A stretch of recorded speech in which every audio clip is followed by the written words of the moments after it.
G'day fellow flight simmers and random YouTubers. Today I'm going to talk about a subject that causes a lot of confusion among pilots in the VATSIM environment. And that particular subject is departure reports. Now, being in a VATSIM environment where the pilots aren't trained, you get some weird and wonderful transmissions. So hopefully today with this video I'll be able to clear up a few of those mysteries with departure reports and the way you should say them and when you should say them. So without further ado, let's get started and see how we go. Okay, so you can see I'm going to be talking about Australian procedures. So if you intend to fly in Australia, then this is the video for you.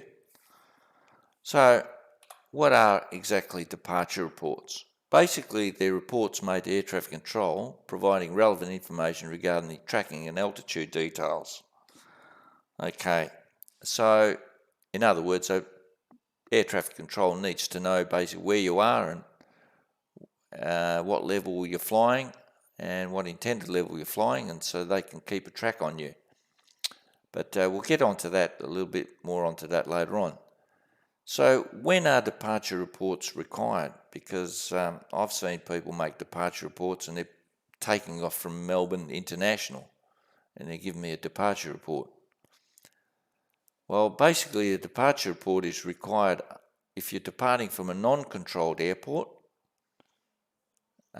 or if you're departing from a nominated Class D aerodrome at which tower provides a procedural approach service. And what that means is even if there's a tower there and it's providing procedural approach service, i.e. it's using what they call time and distance separation standard to basically separate aircraft. Now the thing is, the tower does have a radar or a scope in the tower, but it's only used for situational awareness. It's not actually used for separating as such. And the third point down there, and you can see in capital letters, do not ever confuse a departure report with an airborne report. And an airborne report sounds something like this: Melbourne departures, Qantas 123 passing 2,500 on climb to 5,000. That is an airborne report, and it's made specifically when one ATC unit passes you on to another unit, i.e. let's say Melbourne Tower tells you velocity or Qantas 123 contact departures 124.0, g'day. That's when you make an airborne report. So be very clear on that. So yeah, because a lot of people get that confused, and yeah. So what is actually an uncontrolled aerodrome? Well, it's very simply, it's if the aerodrome doesn't have a tower, or if it does have a tower, it's closed down, i.e. it's outside tower hours. Okay, so if you're departing an aerodrome out in the middle of the sticks, it's got a tower, but it's out, it's 10 o'clock at night, there's a fair chance you need to make a departure report to the controlling facility. And in that case, it'll be probably some centre controller, whether it's Brisbane or Melbourne. Or if you're departing, as we said, a procedural aerodrome that's providing a procedural approach services. So, okay, so the obvious question is, how do I know this particular tower is providing procedural approach services? Well, if you have a look down the bottom here, this link here is a very, very handy way of identifying. It brings you to the Air Services Aeronautical Information Package, and if you scroll down and you click I agree, and you go down to what they call the En route Supplement Australia, and you click that, and you go down here and you have a look at all these are all the aerodromes all in Australia, and they basically provides you a summary of the facilities that are present at all the aerodromes around Australia. So let's say, for example, I'm departing Albury, let's say, and I click that, and this comes up. And this has got a lot of very good information on it, but to find out if this is a procedure providing procedural approach services, you need to come down and look at ATS communication facilities. Okay, now if you go down here and have a look here, you can see that Albury Tower provides combined tower and approach control services within Class D airspace 4,000 feet above mean sea level and below during tower hours, and contact tower for clearance. Okay, so you can see that Albury is has procedural tower operations. Okay, so even when the tower is operational, you still need to make a departure report if you're departing Albury. Now, Albury Tower obviously closes down, and when Albury Tower does close down, you need to contact Melbourne Centre outside tower hours. This is in the real world. Obviously, in the VATSIM environment, it's totally different. In our case, you'd probably be calling Melbourne Centre on, I think it's snowy, I think it would be, yeah. But so during the tower operations, you'll be providing a departure report, and outside tower hours, you call Melbourne Centre. So if we go back and we go to, let's say, place it on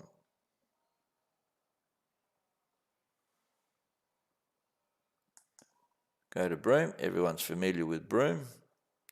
It's a tourist place in the northwest of West Australia. And you have a look here. Once again, you go down to ATS comms facilities, and if you go down here, and you can see the tower hours here.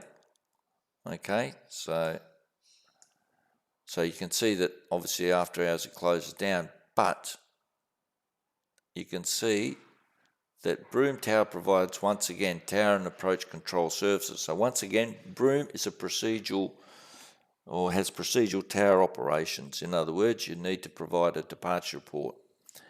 And obviously when the tower closes, you need to contact Brizzy Centre on the ground. Okay, so they're two cases of providing procedural or providing departure reports. So that's basically how you'd identify whether an airport or aerodrome is providing procedural approach services. Okay, so what are the exceptions? Do you always make a departure report? So if you're a VFR aircraft and you're departing a Class D aerodrome, okay, and you're going into Class G, in other words, Class G being uncontrolled airspace, you don't need to make a departure report. Okay, and like I said or alluded to you before, if you've been directed to contact centre approach or departures after becoming airborne, you don't make a departure report. In this case, you'll need to make an airborne report on the appropriate frequency. So that's now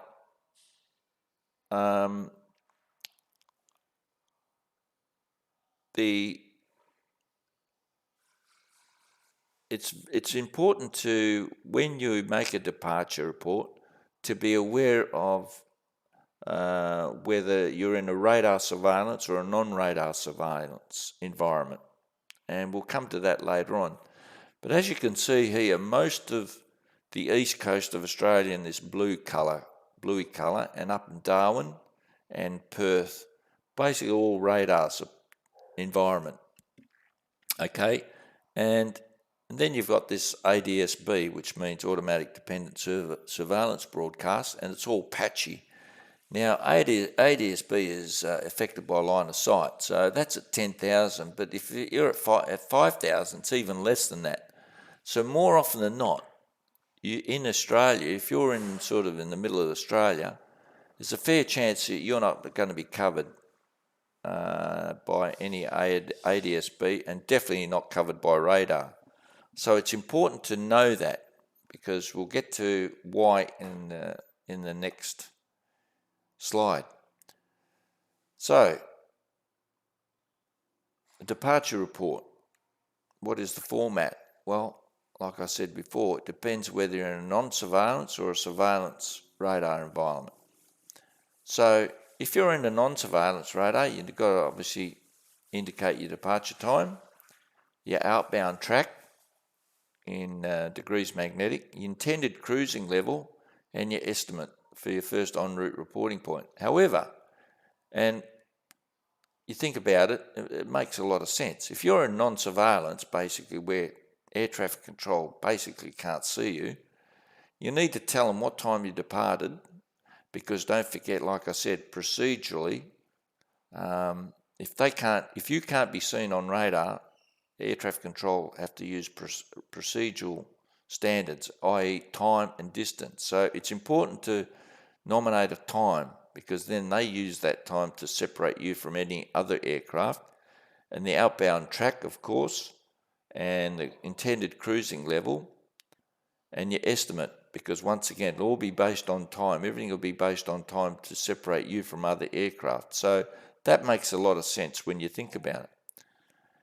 Now, if you're in a radar surveillance environment, you basically, all you have to do is give your current position. You don't need to tell the person the time, because he's not interested, because what use is the air traffic to you? What use is time to an air traffic controller who can see on radar, really, basically?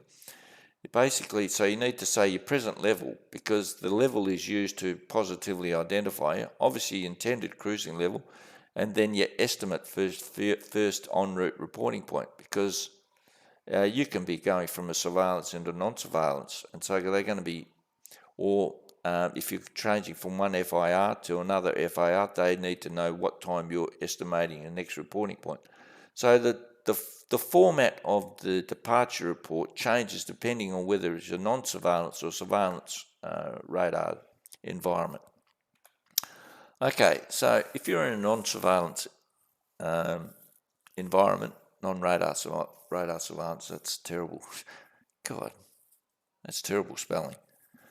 Okay, so the format is basically departed, the location, time in minutes, tracking to, so to intercept, either say tracking or to intercept the actual whatever track, climbing to whatever level you want to climb, estimating whatever reporting point at whatever time. So if you look at the example, you'll go Brisbane Centre, Unity 123, departed the Granites. Now, the Granites is basically some little airport out in the middle of outback Queensland somewhere. There's no radar. It's used by Newmont Mining, or one of the big mining companies, in their gold operations out in the middle of Queensland. So basically, it's just used, and I think it's owned by that mining company, to bring workers in and out of their gold mines. So, as I say, it's departed the Granites at time 12, tracking 132, that's a magnetic, climbing to flight level 310, estimating Hongi, which is the first reporting time at 33, request clearance. So that's when an aircraft, and this is actually a live Unity, who's the mob, I'm not sure, I think it's Alliance, I'm not sure, correct me if I'm wrong. This is actually a real operations This actually happens in real life. So that's exactly what they would be saying. And then Brisbane Centre could use that time. So it's all, as you can see, they need to know the time, what they're tracking, and what level they intend to cruise at, and obviously their reporting point, what their next reporting point is. So it's very important to know that. Now, what about if it's in a radar surveillance? So the format is your location reference departure aerodrome, whether it's, I don't know, Albury or Hobart or whatever, Albury Tower or Hobart Tower. All you need to say is passing whatever level, climbing to intended level, estimating your first reporting time at whatever time. So for example, let's say an aircraft leaves Williamtown. Now these days you've got Jetstar operating out of Williamtown, they're flying for Newcastle, and Williamtown's it's a military airbase, but they obviously have domestic operations coming out of there. So he'd be saying Brisbane Centre, Jetstar 243, 3 nautical miles south of Williamtown, passing 2,500, because you don't need to say departed at time, because Williamtown, all that east coast, is under a radar surveillance. They can see you on radar. So you're saying to them passing 2,500 because they need to identify you, climbing to flight level 350, estimating, and that's your next reporting point, DONIC of 45, request clearance. So you can see here where it's a radar environment, you need to tell them the level you're passing. There's no need to tell them any time, because they can see you and they'll identify you. Okay, so that's very, very important, and obviously estimating, blah, blah. So now we talked about an ADSB because we saw on the map previously, we saw the radar coverage all on the east coast, and then we saw the ADSB coverage, which is in the middle of Australia. Now, when you, as a controller, you see, if it's radar-derived position, you can see that you get concentric circles, or it's just a circle. However, if it's ADSB, and if you're on VATSIS, you see that, you know that it's an ADSB-derived position. Okay, so you can still separate them, and you use the 5 nautical mile. But so he's been positively identified. But you know that this guy is using ADSB, or is being located using ADSB. And of course, then this guy here, Rescue 050, he's basically outside controlled airspace, and he's basically predicted position based on his position report. So that's basically from an air traffic controller point of view, and VATSIS actually simulates this. So I've seen aircraft, and when you see this little, I don't know, I guess it's an asterisk, you know that's ADSB. Okay, so I guess I'll wrap it up there. I'm not sure how long I've been going, about 20 minutes, I don't know. So if there's any questions, put them in the comments below, and hopefully I'll be able to answer them. And until next time, I'll see you all later. Cheers.